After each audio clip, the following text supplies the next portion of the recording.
जय हिंद।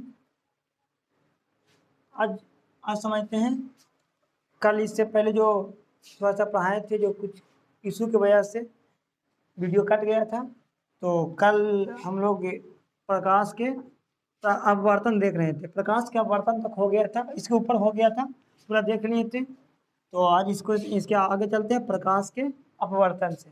प्रकाश के अपवर्तन से इसमें देख लें तो प्रकाश की चाल समझ रहे थे। अलग अलग माध्यम में प्रकाश की चाल अलग अलग होता है, कल समझा दिए थे।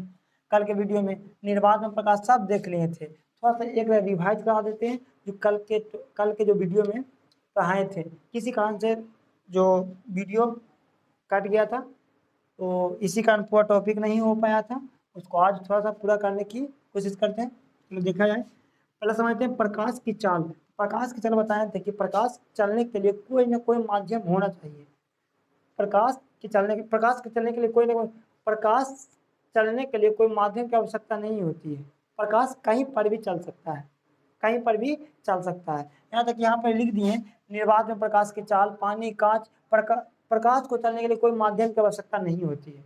कोई माध्यम रहे या न रहे, प्रकाश चलेगा, हर माध्यम में चलेगा प्रकाश। तो प्रकाश की चाल अलग अलग माध्यम में प्रकाश की चाल अलग अलग होता है। देखते हैं यहाँ पर अगला टॉपिक पहले लिखे थे, अलग अलग माध्यम में प्रकाश की चाल। अलग अलग माध्यम में, यहाँ इसको पूरा कर लेना, इसको पूरा कर लेना। अलग अलग माध्यम में प्रकाश की चाल अलग अलग होती है। माध्यम अगर इसको डिप्ली से कल समझा दिए, अलग अलग माध्यम में प्रकाश की चाल अलग अलग होती है। निर्वात में प्रकाश की चाल बताया था कि निर्वात या शून्य में, शून्य मतलब जहाँ पर कुछ भी ना हो, कुछ भी ना हो। हाँ, निर्वात में प्रकाश की चाल 3 लाख होती है। 3 लाख किलोमीटर प्रति सेकंड। 3 लाख किलोमीटर प्रति सेकंड होती है निर्वात में। निर्वात में प्रकाश की चाल 3 लाख किलोमीटर प्रति सेकंड होती है। कल के वीडियो में हम लोग इसको चर्चा कर लिए थे। उसके बाद पानी में, तो पानी में इसके जस्ट कम होता है 2,25,000 2,25,000 किलोमीटर प्रति सेकंड होता है। ये पानी में तो 2,25,000 पानी में होता है। पानी में इसके बाद देखे थे कांच में होता है पक्की होता है 2 लाख, पक्का 2 लाख किलोमीटर प्रति सेकंड कहाँ होता है? पानी में, कांच में 2 लाख, कांच में। पानी में 2,25,000 और निर्वात या शून्य में 3 लाख। जस्ट थोड़ा सा इसको से कम होता है हवा में, तो उसको भी 3 लाख मान करके बना लिया जाता है। कोई दिक्कत यहाँ था? आगे हम लोग बढ़ते हैं। घनत्व भी कल समझा देता जी कि जितना ज़्यादा कोई चीज़ ज़्यादा घना रहेगा उसको घनत्व ज़्यादा होगा।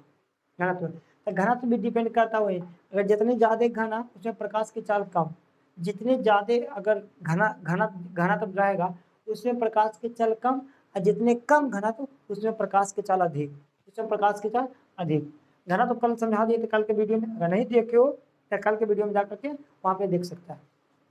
आगे घनत्व समझा दिए थे, घनत्व डिपली से वहाँ समझा दिए थे घनत्व होता क्या। तो अगर वो वाला वीडियो नहीं देखिए तो पहले उसको देख लो, इसके बाद यहाँ पे आकर के देख लें। इसके बाद आगे समझते हैं प्रकाश के अपवर्तन होने का शर्त। बताए थे कि प्रकाश के अपवर्तन होने का शर्त जो होता है, कम से कम 2 माध्यम होने चाहिए। 2 माध्यम भी क्या होता है कल के वीडियो में चर्चा कर चुके हैं, उसको हम चर्चा नहीं करेंगे। कम से कम 2 माध्यम होने चाहिए। 2 माध्यम, जैसे एगो पानी को माध्यम हो गया, एगो कांच, 2 माध्यम हो गया। या फिर एगो हवा, एगो कांच, 2 माध्यम हो गया। या फिर कांच, हवा, 2 माध्यम हो गया। ये सब कुछ होता है प्रकाश के अपवर्तन होने का शर्त, यानी कि 2 गो माध्यम रहेगा तब ये प्रकाश के अपवर्तन का घटना होगा। अगर 2 माध्यम नहीं है तो प्रकाश का अपवर्तन का घटना नहीं होगा। इसको से आप समझ सकते हैं कि प्रकाश के अपवर्तन अगर होना है तो उसमें 2 माध्यम होने चाहिए, एक पानी एक हवा, या फिर एक कांच या पानी, कांच या हवा, कोई ना कोई 2 माध्यम होने चाहिए प्रकाश का अपवर्तन। ये वाला टॉपिक जो इसको पूरा टॉपिक को हमको पूरा टॉपिक जो प्रकाश का अपवर्तन है ये सिर्फ 2 माध्यम पर खेला है। 2 माध्यम होगा तो प्रकाश का अपवर्तन होगा, अन्यथा नहीं होगा। यहाँ तक हम समझा चुके थे। अच्छा, बताए थे कि तरंगदैर्घ्य, वेग, आवृत्ति, इसके बारे में भी तो बताए थे कि अगर अधिक माध्यम वाला अपवर्तनांक, अधिक माध्यम वाला या अधिक घनत्व वाला में प्रकाश अगर प्रवेश करेगा तब प्रकाश के वेवलेंथ यानी कि तरंगदैर्घ्य कम हो जाएगा, और वेग भी कम हो जाएगा। बताए थे कि जितने ज़्यादा घनत्व या जितने ज़्यादा अधिक माध्यम होगा, माध्यम ज़्यादा गढ़ा, घनत्व अधिक होगा, उसमें प्रकाश की चाल स्लो हो जाएगा, प्रकाश की चाल स्लो यानी धीमा चलने लगेगा। जब धीमा चलने लगेगा तो ज़्यादा दूर तक भी नहीं जाएगा, तो तरंगदैर्घ्य भी कम हो जाएगा। तरंगदैर्घ्य मतलब होता है दूरी, तरंगदैर्घ्य भी कम हो जाएगा। अच्छा, आवृत्ति कभी नहीं घटता है, नहीं बदलता है। अगर आवृत्ति घट जाएगा, बढ़ जाएगा तो उसका रंग ही चेंज हो जाएगा। इसीलिए आवृत्ति के कारण ही हर कलर मतलब हर प्रकाश का रंग पहचान किया जाता है, क्योंकि कोई भी माध्यम में जाने पर प्रकाश उसका आवृत्ति नहीं बदलता है, आवृत्ति कभी भी चेंज नहीं होता है। इसीलिए आवृत्ति से ही प्रकाश के रंग का पहचान किया जाता है। कोई दिक्कत? आगे समझते हैं। यहाँ तक कल समझा चुके थे। आज समझते हैं प्रकाश के अपवर्तन। प्रकाश के अपवर्तन की घटना समझते हैं, थोड़ा सा डीपली से समझते हैं। प्रकाश के अपवर्तन बताए थे कि प्रकाश के अपवर्तन में कितने माध्यम? 2 माध्यम। तो पहले 2 माध्यम पढ़ लेते हैं। यहाँ से 2 फिगर पढ़ते हैं, 2 फिगर।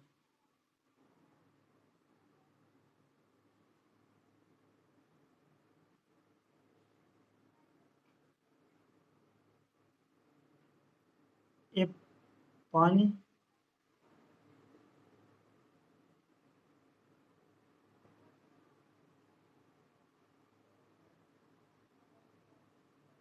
पानी कांच ले लेते हैं। कांच, कांच में फिगर पढ़ने में ठीक रहेगा।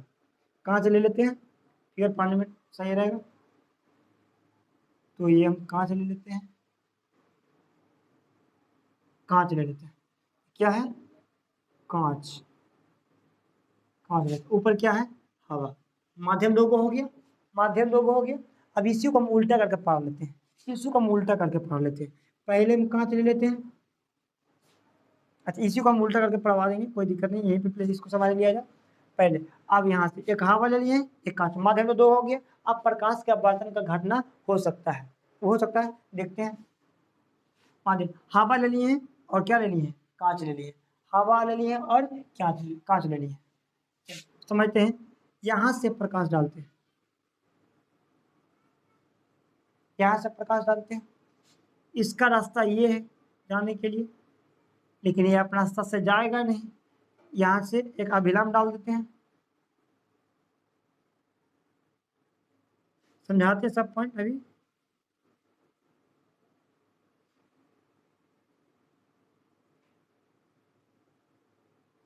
समझते हैं।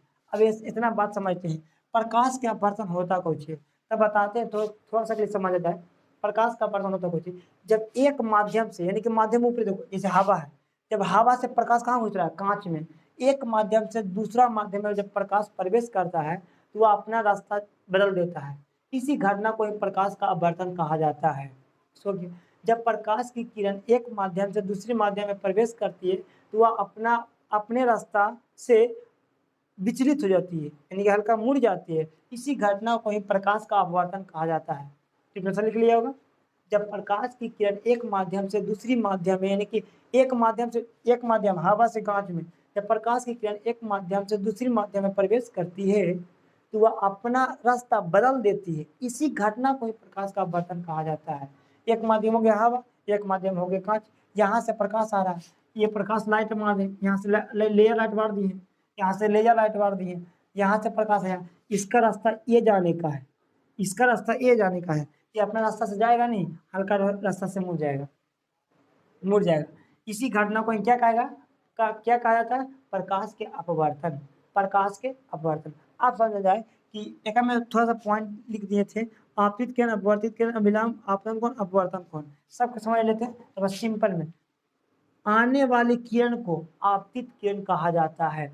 आने वाली किरण को आपतित किरण, तो ये तो हो गया आपतित किरण, लिख लेना फिगर में, आपतित किरण। आने वाली किरण को आपतित किरण, आने वाली किरण को आपतित किरण, ये हो गया आपतित किरण। आपतित आपतित किरण, आपतित किरण, आने वाली किरण को आपतित किरण। अब देखते हैं दूसरा अपवर्तित किरण। ये हो गया, ये वाला जो लाइन जा रहा है ये होता है अभी अपवर्तित किरण। अपवर्तित अपवर्तित किरण, अपवर्तित किरण समझते हैं। अपवर्तित किरण होता क्या है समझते हैं उसको। अपवर्तित किरण, जब जब प्रकाश की किरण एक माध्यम से दूसरी माध्यम में प्रवेश करती है, जब प्रकाश की किरण एक माध्यम से दूसरी माध्यम में प्रवेश करती है, जो दूसरी माध्यम में प्रवेश करती है जो किरण, उसी किरण को ही आप अपवर्तित किरण कहा जाता है। जब प्रकाश एक माध्यम से दूसरी माध्यम में प्रवेश करती है, जो दूसरी माध्यम में जो किरण प्रवेश किया है, उसी किरण को ही अपवर्तित किरण कहा जाता है। जब प्रकाश एक माध्यम दूसरे माध्यम में प्रवेश करता है, यही ना किरण, ये कुछ नहीं, ये अभिलंब है, इसको भी मिटा देते हैं, चलो इसको भी मिटा देते हैं, इसको भी मिटा देते हैं, इसको भी कोई जरूरत नहीं।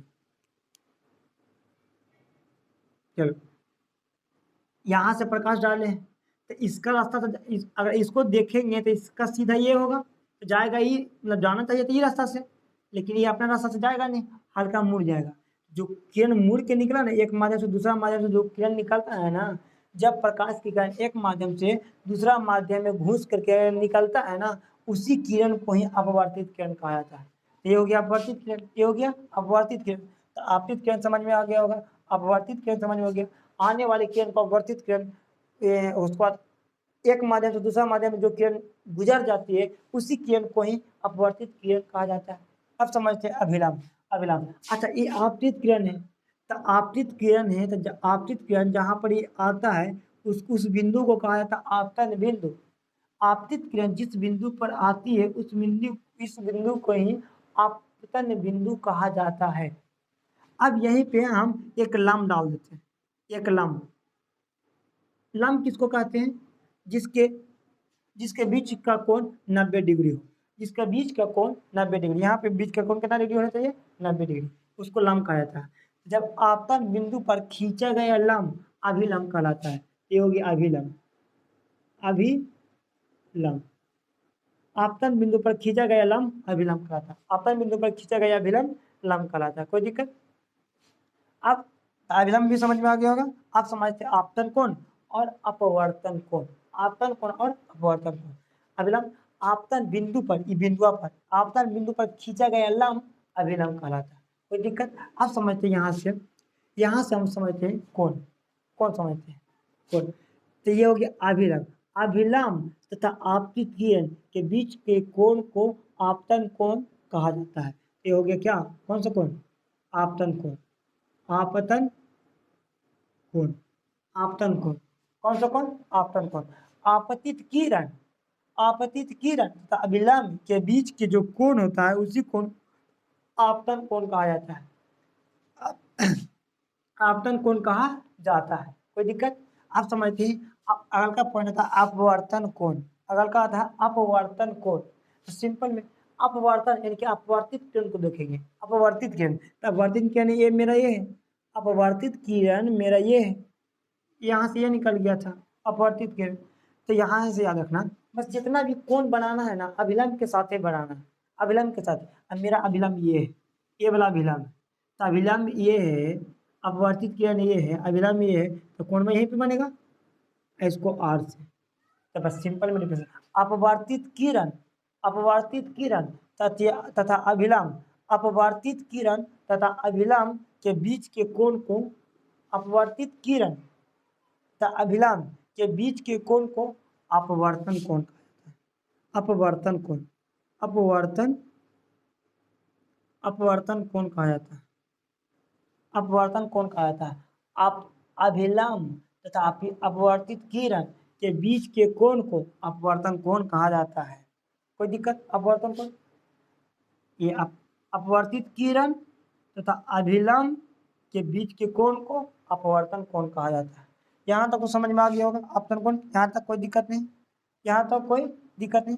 अब समझते हैं, थोड़ा सा बने सा समझते हैं प्रकाश के अपवर्तन होता है। यहाँ से थोड़ा सा पता चल गया होगा कि आपतित किरण कौन है, अपवर्तित किरण कौन है, आपतन कोण का कौन है, अपवर्तन कोण कौन है, अभिलंब कौन है, समझ में आ गया होगा। इतना तो बस खाली थोड़ा सा बेसिक था। अब समझते हैं प्रकाश का अपवर्तन असल में होता कोई चीज। अब समझ, इसको मिटा देते हैं।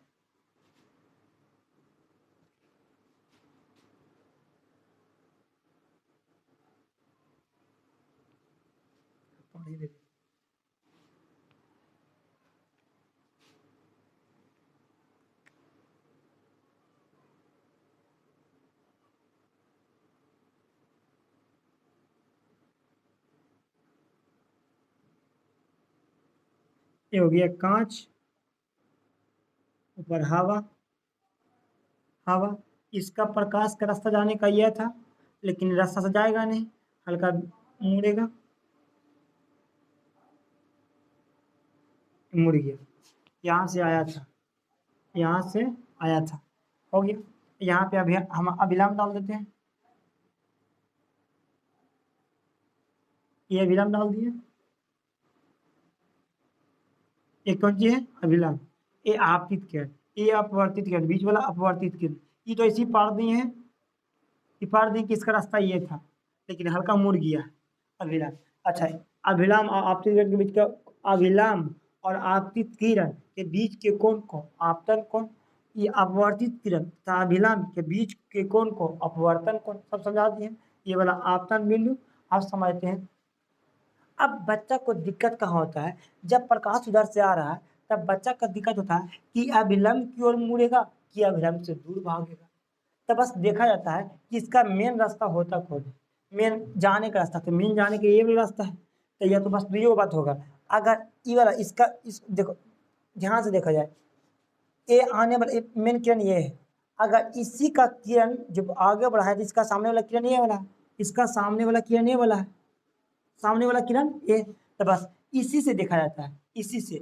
अगर इसको से अगर उन्ने भाग रहा है तो कहेंगे कि अभिलंब से दूर भाग रहा है, अगर इसको से इन्ने मुड़ रहा है तो कहेंगे अभिलंब ही ना है, अभिलंब, तो कहेंगे अभिलंब की ओर मुड़। देखो मेरा हाथ अभिलंब या अभिलंब पर रख दिए, इसका बात जो किरण उधर से आ रहा है, इसका रास्ता जाने के लिए ये बोला था, रास्ता जाने के लिए ये बोला था, रास्ता जाने के लिए ये बोला था। अब अभिलंब, तब अपना रास्ता ये है, रास्ता से अगर इधर मुड़ेगा तो कहेंगे कि अभिलंब क्यों मुड़ रहा है, अपने रास्ता से अगर ऊपर भाग रहा है तो कहेंगे अभिलंब से दूर भाग रहा है, अभिलंब से दूर भाग रहा है।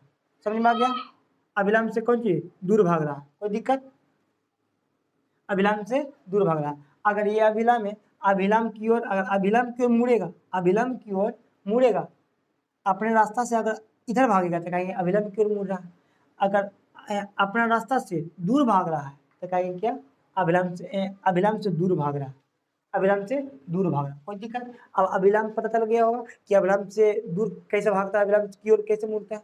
तब बस देखा जाता है कि अपना रास्ता से देखा जाता है, इसका मेन रास्ता ये है, इसका मेन रास्ता ये है। अगर अपना मेन रास्ता से अगर इधर इधर मुड़ेगा तो इधर, अगर इधर मुड़ेगा तो कहेंगे क्या, आप अभिलंब की ओर मुड़ रहा है, अगर इसको से अगर उधर भागेगा तो कहेंगे कि अभिलंब से दूर भाग रहा है, अभिलंब से दूर भाग रहा है। अब देखते हैं कि कब अभिलंब से दूर भागेगा, कब अभिलंब से करीब आएगा, समझते हैं इसके लिए।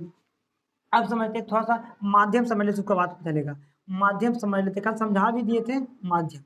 तो देखा जाता है कि अगर जिसका माध्यम कम रहेगा, माध्यम किया जाता है कि माध्यम किसका कम है किसका ज्यादा है, बस माध्यम पर चल गया तो कोई दिक्कत नहीं है। बस एक में 2 पॉइंट आता है, 2 पॉइंट लिख लेना, 2 पॉइंट।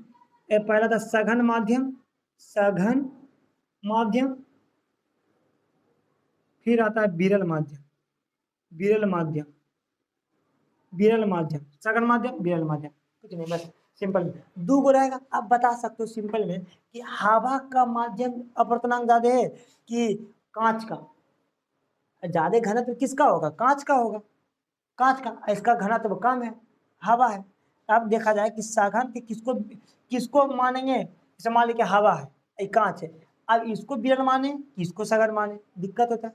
तो बस सिंपल में याद रखना, ऐसे याद रखो, सा से सा, देखो सघन, घन, घन मतलब एकदम घना, जो ज्यादा घना है उसको मानेंगे सघन, जो ज्यादा घना है उसको मानेंगे सघन, कोई दिक्कत, जो ज्यादा घना है उसको मानेंगे सघन, जो ज्यादा घना है उसको मानेंगे सघन। अब जो ज्यादा दूर दूर का कण है, मतलब कि छेया टाइप का घना नहीं है, उसको मानेंगे विरल, विरल, विरल मैंने जो उसका कण दूर दूर होता है, विरल, कोई दिक्कत। अब बता सकते हो कि हवा के सघन माने कि विरल के सघन माने, सघन, सघन, सघन, घना होना चाहिए, घना, तो हवा के अपेक्षा कांच ज्यादा घना है तो इसको मानेंगे सघन, इसको मानेंगे सघन, कोई दिक्कत। हवा इसकी अपेक्षा जब सघन माना और अपने आप पता चलेगा कि विरल होगा, अपने आप पता चलेगा क्या होगा, विरल, कोई दिक्कत, सघन विरल, कोई दिक्कत नहीं ना। अच्छा एक मिनट और समझते हैं। अच्छा एक क्वेश्चन आपके लिए, एक क्वेश्चन आपके लिए है कि कांच में बताया जाए, कांच में और पानी में किसको माने सघन और किसको माने विरल। कांच और पानी में किसको माने सघन, किसको माने विरल। तो बस अब भी बताएं, सघन जिस जो ज्यादा घना रहेगा मानेंगे सघन, विरल, विरल का नाम विरल है, वीरान है, वीरान है, विरल मैंने जो जिसका कान दूर दूर है। सघन जो ज्यादा घना है, जो कम घना है उसको विरल। तब बताओ कांच के ज्यादा घना कि पानी के ज्यादा घना। तो कांच ज्यादा घना होता है और पानी कम घना, इसीलिए तो पानी फॉर्म में तरल अवस्था में है, लेकिन ये ठोस अवस्था में है। इसका कण ज्यादा यानी कि ज्यादा घना है, ये कम घना। तो कम घना है, ज्यादा घना रहेगा, उसको घना ज्यादा है तो मानेंगे सघन, इसको मानेंगे सघन, इसको मानेंगे विरल, इसको मानेंगे विरल। कोई दिक्कत अब सघन विरल में, अब कैसे में भी देगा तो पकड़ लेगा, कोई दिक्कत नहीं होनी चाहिए। सघन और विरल में हवा कांच में लेते हैं तो सिंपल पता चला कांच के विरल में सघन मानेंगे, हवा को विरल मानेंगे। और हवा और पानी भी देगा तो सिंपल हवा के अपेक्षा पानी ज्यादा घना है तो उसको मानेंगे सघन, विरल के हवा को मानेंगे विरल। कोई दिक्कत यहाँ तक नहीं, कोई दिक्कत नहीं, ऐसा सघन विरल तो मानेंगे। अब बस यहीं से याद रखना, बस यहीं से अगर नोट में यहाँ से लिख लेना, नीचे नोट में ऐसे बोल देते फिर समझा देते हैं। उसके बाद बस ऑब्जेक्टिव पूछता है, जब प्रकाश की किरण विरल माध्यम से, माध्यम हो गया विरल माध्यम, माध्यम ये हो गया सघन माध्यम। जब प्रकाश की किरण विरल से सघन में प्रवेश करेगा, विरल से सघन में प्रवेश करेगा यानी कि कम माध्यम से अधिक माध्यम में प्रवेश करतेगा। ये कम माध्यम या अधिक माध्यम, कम माध्यम से अधिक माध्यम में प्रवेश करेगा। तब बताओ अपना रास्ता से दूर भागेगा कि अपना रास्ता से अभिलंब की ओर मुड़ जाएगा। अपना रास्ता से अभिलंब से दूर भागेगा क्या अपना रास्ता से अभिलंब की ओर मुड़ जाएगा। तो इसका रास्ता तो ये बोला है, इसका रास्ता तो ये बोला है, इसका रास्ता ये, वास्तविक रास्ता ये था, लेकिन अपना रास्ता से इन्हें भागेगा किन्हें भागेगा, तो अपना रास्ता से इधर भागेगा। देखो जब विरल से सघन में जाएगा ना तो अभिलंब की ओर मुड़ जाएगा, किधर मुड़ जाएगा, अभिलंब की ओर। ट्रिक याद रखने के लिए, ट्रिक बस ट्रिक याद रखना है। लास्ट देखना, लास्ट कहाँ जा रहा है, लास्ट में अंतिम में देखना कहाँ मुड़ रहा है। तो लास्ट में इसको मेरा सघन कहाँ जा रहा है, सघन में, तो सघन याद रखना, सा से सघन और सा से सट जा, सट जा, आके सट जा, आके सट जा, किसको में सट जा, अभिलंब, किसको में सट जा, अभिलंब में। तो अगर सघन में जाएगा अंतिम, अगर सघन में जाएगा तो सटा देना है अभिलंब में, अंतिम में जाएगा तो सटा देना है अभिलंब में। कोई दिक्कत, अगर कोई दिक्कत, अगर इसी को हम उलट दें, अगर यहाँ पर विरल रहता और कहीं सघन रहता तो सघन से जब विरल में आएगा ना, विरल में लास्ट में विरल में आएगा तो बस ट्रिक याद रखो, बिरबिरा को भगा दो, बिरबिरा को भगा दो यानी कि अपने रास्ता से अभिलंब से दूर भाग जाएगा। अपने रास्ता, इसका रास्ता ये है, अपने रास्ता से दूर भागेगा, इन्हें भाग जाता। ट्रिक याद हुआ, ट्रिक अब पता चल जाएगा। अब यहाँ पूछ देता है, जगह तो है नहीं कि दोनों फिगर साथ में पढ़ सकते हैं। अच्छा देखते हैं, अच्छा अब यहाँ पर पूछा जाता है कि अब बताओ इसका रास्ता तो यह था, इसका रास्ता ये था। दसवां में पढ़ा होगा, ये इसको से जस्ट पहले वाला पढ़ा होगा कि आपतित किरण, या फिर सिंपल में ऐसे याद रखो कि जो कैंची का कोण होता है, कैंची का कोण हमेशा बराबर, यानी कि जो इधर वाला कोण होगा जो वही इधर वाला कोण होगा। कोई दिक्कत, देखो इसको बोलते हैं आपतन कोण आई, आपतन कोण आई। अच्छा ये पूरा कैंची देखो तो ये वाला यह काटा, ये वाला यह काटा, ये वाला यही ना सो जाया था, यही ना सो जाया था, यही ना सोए, यही सो जाया था, यही सो आया था ना। तो ये हो गया आपतन कोण।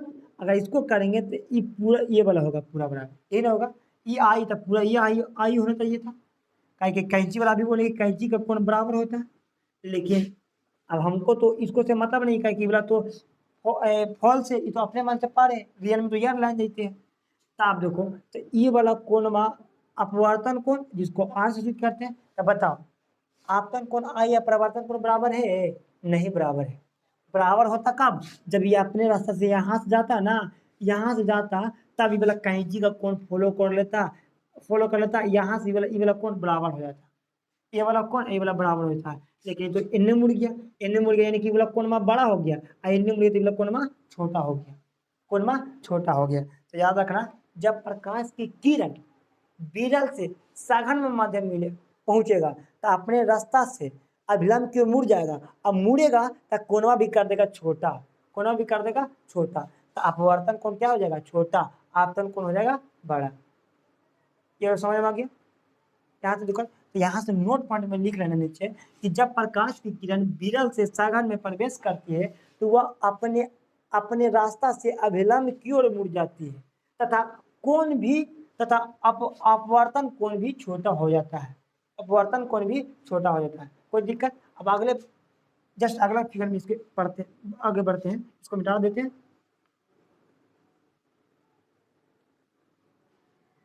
अब ले लेते हैं ऊपर कांच ले लेते हैं, थोड़ा सा इधर पढ़ते हैं।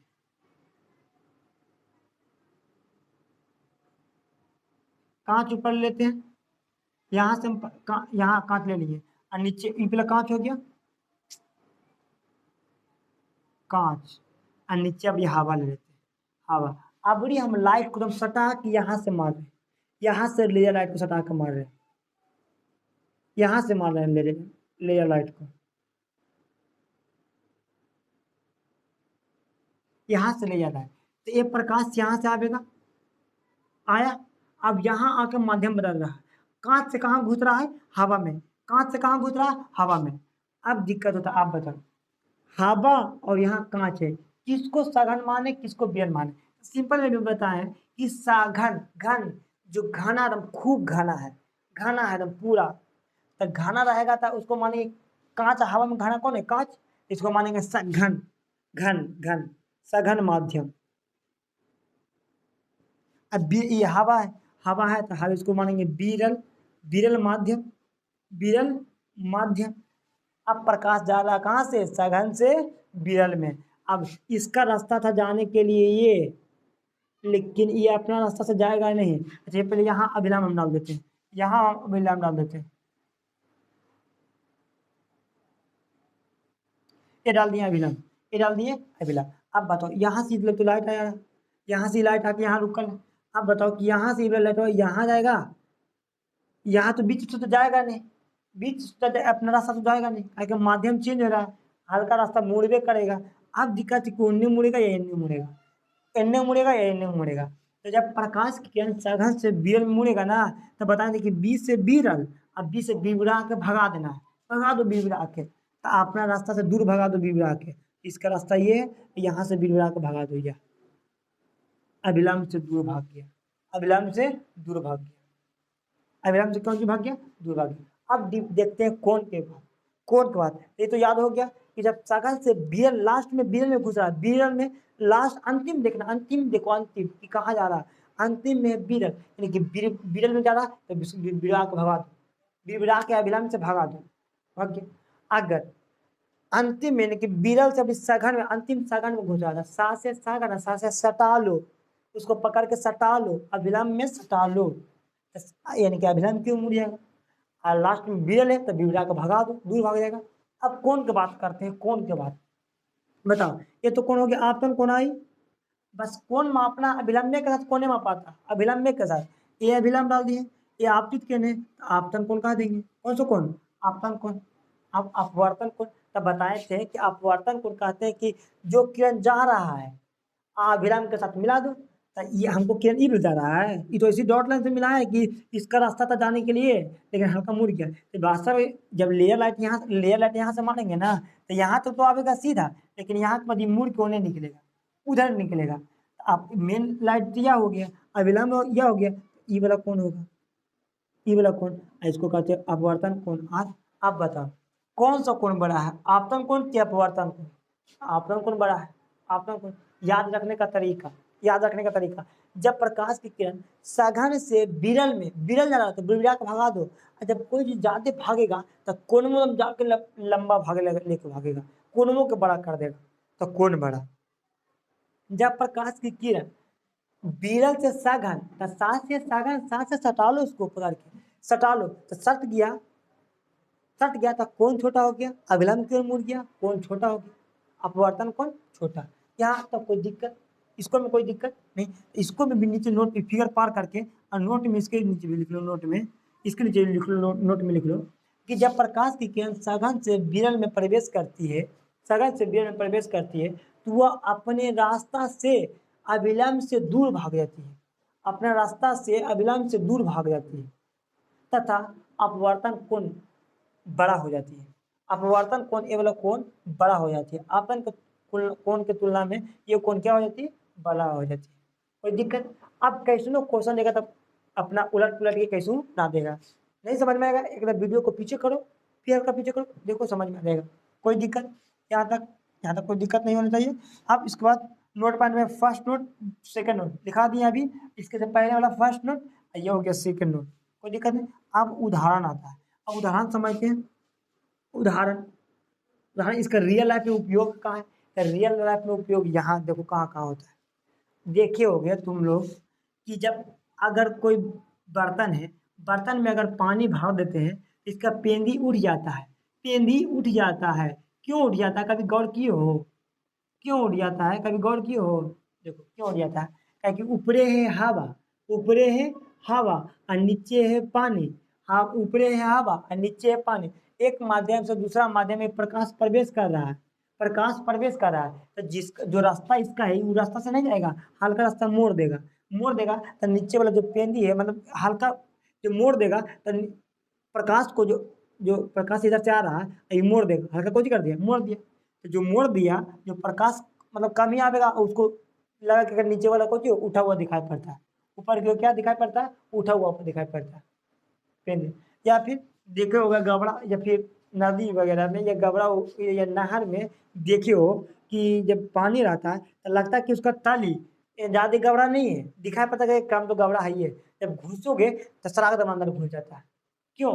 क्योंकि अभी बताएंगे प्रकाश जो नदी में प्रकाश पानी रहता है, नदी में पानी रहता है, जब प्रकाश एक माध्यम से हवा से पानी में घुसता है, पानी में घुसा है तो वह प्रकाश अपना रास्ता मोड़ देता है, हल्का मोड़ देता है, इसको जाना चाहिए। देखो अब क्यों मुड़ जाता है, ध्यान देखो अभी बताए थे कि जब अधिक माध्यम वाला में घुसेगा ना प्रकाश, अधिक माध्यम वाला में, तो प्रकाश की चालकता कम, वेवलेंथ कम, यानी कि दूरी कम। तो जब दूरी कम, ध्यान दो यहाँ से प्रकाश आया स्पीड में, फुल स्पीड में, फुल कॉन्फिडेंस में आया, लेकिन जैसे इसको मैं प्रवेश किया बेचारा का चाल हो गया धीमा, तो दूरी भी कम, तब प्रकाशवा जेबे करेगा, जितना तक दूरिया रहेगा उतना तक बेचारा अपना काम करेगा।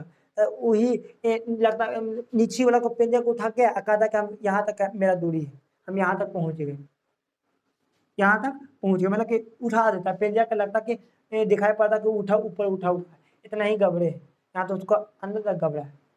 तो ये होता है प्रकाश के अपवर्तन के कारण जो गबड़ा के तली होता है वो, या फिर नदी का तली होता है ऊपर उठा हुआ दिखाई पड़ता है। ठीक, कोई दिक्कत? या फिर पानी का, पानी गिलास भरे गिलास में अगर इसमें पेंसिल डाल देते हैं या फिर छड़ी डाल देते हैं तो छड़ी हल्का टेढ़ा दिखाई पड़ता है। प्रकाश एक माध्यम से दूसरी माध्यम में प्रवेश करता है तो अपना रास्ता, ये रास्ता से आ रहा है वो रास्ता से जाएगा नहीं, हल्का मुड़ जाएगा प्रकाश। जब मुड़ जाएगा तो चाल भी कम हो जाएगा, वेवलेंथ भी कम, कहने का मतलब दूरी भी कम हो जाएगा। जब पानी में घुस गया तो दूरी कम, तब पानियों का मतलब जो अंदर वाला प्रकाश आई है ना, तो अंदर वाला पेंदिया के ऊपर उठा हुआ दिखाई पड़ता है, कितना ही दूरी है, दूरी कम हो गया तो दूरी को कम कर देता है, ऊपर उठा कर क्या दूरी कम दिखा देता है, ये दूरी कम होता है। और भी देखियो, क्या कि सुने कि अच्छा कभी भी रात की अपेक्षा दिन हमेशा बड़ा होता है। कितना मिनट? 4 मिनट दिन बड़ा होता है, 4 मिनट दिन बड़ा होता है। कैसे? 2 मिनट सुबह में दिन बड़ा होता है, 2 मिनट सुबह और 2 मिनट शाम में, कितने मिनट हो गया? 4 मिनट। 4 मिनट हमेशा देखो कभी भी दिन रात बराबर नहीं होता है। कहता है कि फिर यह फिर कहा जाता है कि 21 मार्च और 23 सितंबर को सब लोग कहता है कि दिन रात बराबर होता है, दिन रात बराबर नहीं होता है, 4 मिनट का अंतर होता है।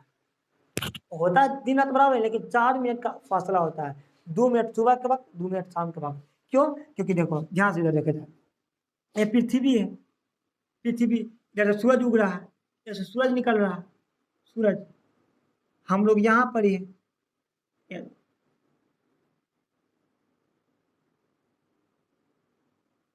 ये छोटिया उधर देख रहा है, उधर देख रहा है, छोटकी इधर देख रहा है, सूरज को देख रहा है, छोटकी इधर सूरज को देख रहा है, समझते हैं। अब दिखाई पड़ता कौन चीज? बताओ कि अभी ये पृथ्वी पर पूरा वायुमंडल भरा हुआ है, क्या भरा हुआ है? वायुमंडल, वायुमंडल भरा हुआ वायुमंडल। अच्छा, जब सूरज उगते वक्त उस सूरज पृथ्वी के धरातल से नीचे ही रहता है, लेकिन हमको दिखाई पड़ता है कि सूरज उग गया, सूरज उग गया। जिस तरह से तुम पैसवा को या फिर पैसवा को एक सिक्का लेना और कटोरी में रख देना, पानी भर देना, देखना कि सिक्का उठा हुआ दिखाई पड़ता है। ठीक उसी प्रकार से जो सूरज है, जब प्रकाश हवा है तो प्रकाश एक माध्यम से दूसरा माध्यम चेंज हो रहा है, एक माध्यम से दूसरा माध्यम में चेंज हो रहा है। क्यों चेंज हो रहा है? कहा कि अभी पूरा प्रकाश, ये पूरा हवा जो है सिर्फ पृथ्वी के आसपास है, सूरज तक उसका प्रकाश नहीं जाता है, वो सूरज तक मतलब वायुमंडल नहीं है, वायुमंडल सिर्फ पृथ्वी तक है, इतना ही तक पृथ्वी है, पृथ्वी के आसपास तक क्या है? वायुमंडल है, हवा है। ये सूरज है, सूरज इधर सूरज है, सूरज के आसपास हवा का वायुमंडल नहीं, हवा का परत नहीं है, हवा का मंडल नहीं है। ये हवा का मंडल सिर्फ पृथ्वी के आसपास है, पृथ्वी के आसपास है, पृथ्वी के आसपास ही हवा का मंडल है। अब बताओ, जो यहाँ से सूरज का प्रकाश आ रहा था, यहाँ शून्य है, तो शून्य से कहाँ घुस रहा है? अधिक में, यानी कि ये विरल हो गया। अब विरल से घुस रहा है सघन में, तो अपना रास्ता तो मोड़बे करेगा, अपना रास्ता तो मोड़बे करेगा। ये हवा है, ये क्या है? ये पृथ्वी के चारों तरफ क्या है? पृथ्वी के चारों तरफ हवा है, पृथ्वी के चारों तरफ हवा है। जब प्रकाश विरल से सघन में मिलेगा तो मुड़े, मतलब एक माध्यम से दूसरा माध्यम प्रवेश करेगा, अपना रास्ता मोड़ देगा। जिस तरह से तुम देख रहे हो तो कौन चीज है, कटोरी में सिक्का रखे हुए अब पानी भर दोगे तो वह सिक्का उठा हुआ दिखाई पड़ता है, उठा हुआ दिखाई पड़ता है। सेम उसी प्रकार से यहाँ पर कंसेप्ट, सूरज नीचे रहता है, लेकिन वह हमको पहले 2 मिनट पहले है, अपना समय से 2 मिनट पहले ऊपर उठा मतलब दिखाई देने लगता है।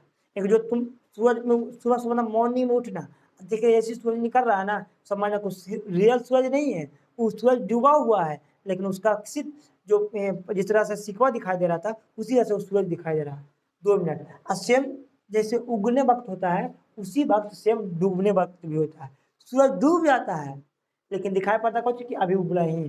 जो तुम देख रहा है ना शाम में, जो अभी ऊपर उठा हुआ रहता ना 2 मिनट पहले, वो उठा हुआ नहीं, वो डूबा हुआ नीचे।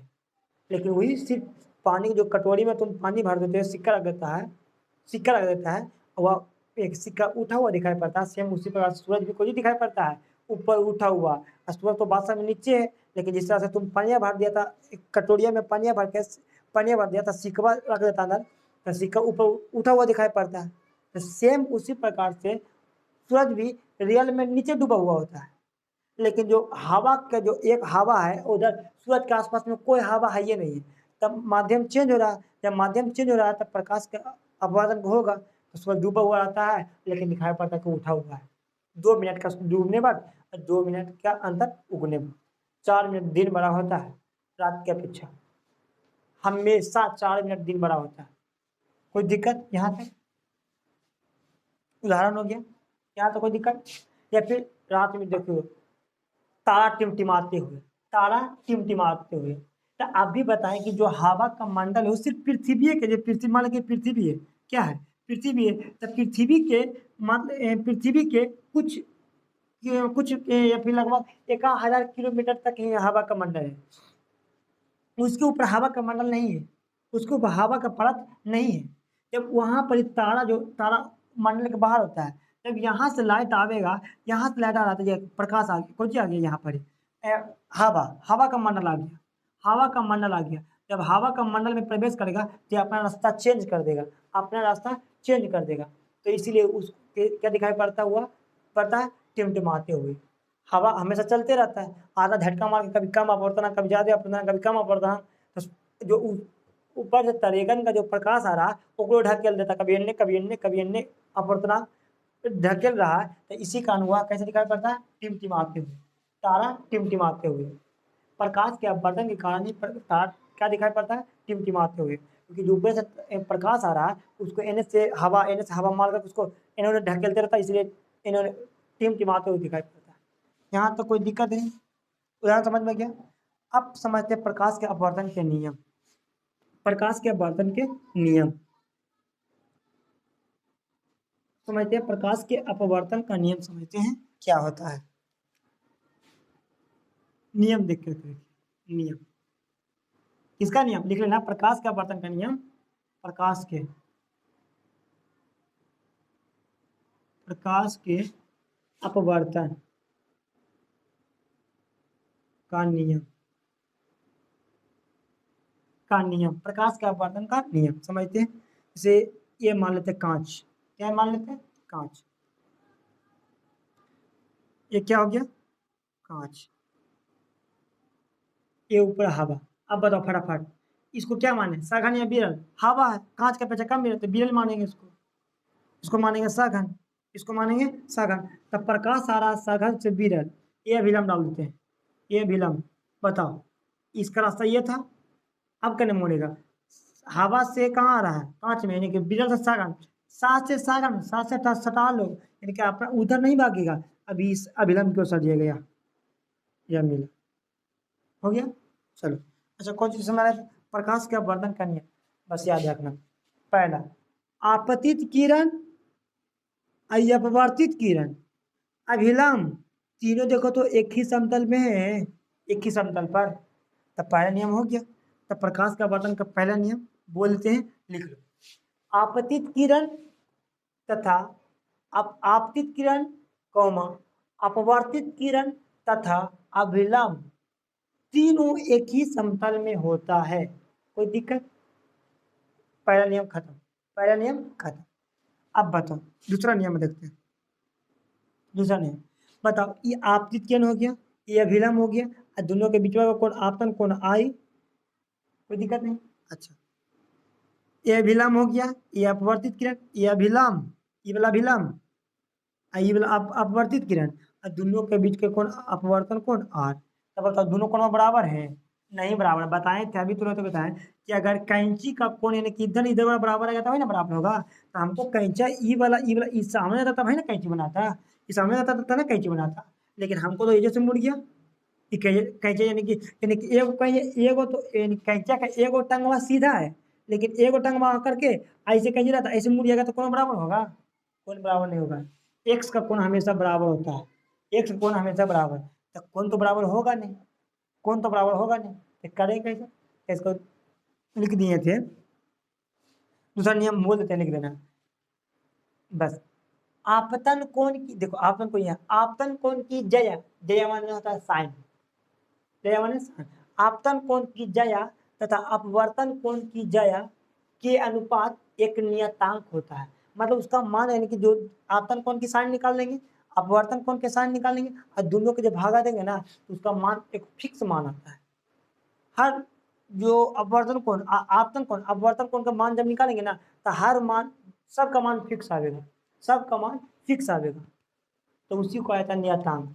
लिख लिया होगा, दूसरा नियम बोल देते हैं, फिर से बोल देते हैं, लिख लो, आपतन कोण की जया तथा अपवर्तन कोण की जया के अनुपात एक नियतांक होती है, एक नियतांक होती है। अब लिख देते हैं, जया माने होता है साइन, ओकर नीचे लिख लिया, ओकर बोल दिया लिख दिया, ओकर नीचे लिखिएगा, नोट में लिखा है ना उसको नीचे अब लिखिएगा, अब हम यहाँ पर बना देते हैं, आपतन कोण की जया, जया माने होता है साइन, आपतन कोण है आई, साइन आई बाटे, अपवर्तन कोण की जया, अपवर्तन कोण की जया, अपवर्तन कोण आर है, आर, जया माने साइन, अपवर्तन कोण की जया, अब बराबर होता है एक नियतांक, बराबर नियतांक, नियतांक,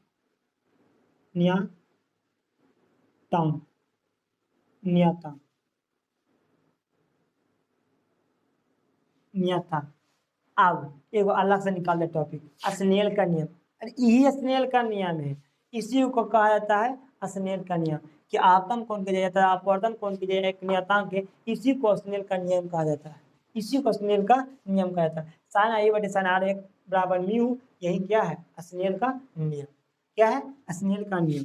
अब बताओ नियतांक को, नियतांक का यानी कि उसको कहा जाता है अपवर्तनांक, नियतांक कोई दिक्कत नहीं। अच्छा देख लो यहाँ से एक पॉइंट देखते हैं, साइन आई बटे साइन आर, साइन आई बटे साइन आर बराबर इसको म्यू अपवर्तनांक आता है, अपवर्तनांक होता कौन चीज आगे समझाते, बस याद रखो साइन आई बटे साइन आर बराबर क्या दे दिए म्यू, म्यू। अच्छा बताओ तो क्या माध्यम था, प्रकाश का प्रकाश दो माध्यम चेंज होता है, तो दो को माध्यम, एगो पहला माध्यम एगो दूसरा माध्यम, इसको कर देते हैं पहला माध्यम दूसरा माध्यम, या फिर इसको ऐसे भी सूचित किया था mu two one, mu two one, दूसरा माध्यम ये पहला माध्यम, दूसरा माध्यम पहला माध्यम, तो कोई को लिख सकता है साइन आई बटे साइन बराबर म्यू। ये याद रखो, ज़्यादा दिमाग नहीं लगाओ, बस यही याद रखो एक ही को। अभी ज़्यादा दिमाग लगाओगे कंफ्यूज आ जाओगे। साइन आई बटे साइन बराबर mu two one, mu two one. Mu हो गया अपवर्तनांक।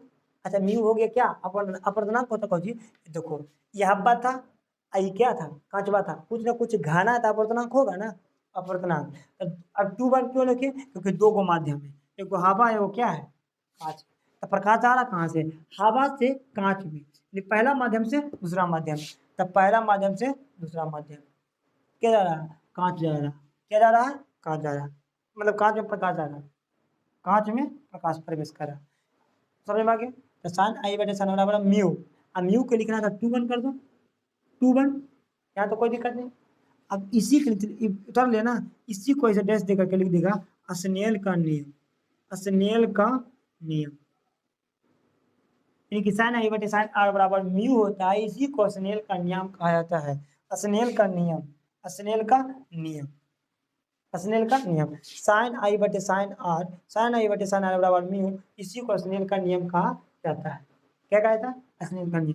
साइन आई बटे साइन आर बराबर म्यू, स्नेल का नियम, इसी को कहा जाता है। ऑब्जेक्टिव में बहुत बार पूछा भी है, इसको याद एकदम मुंह पर रख लो, याद कर लो कि साइन आई बटे साइन आर बराबर म्यू, इसी को स्नेल का नियम कहा जाता है।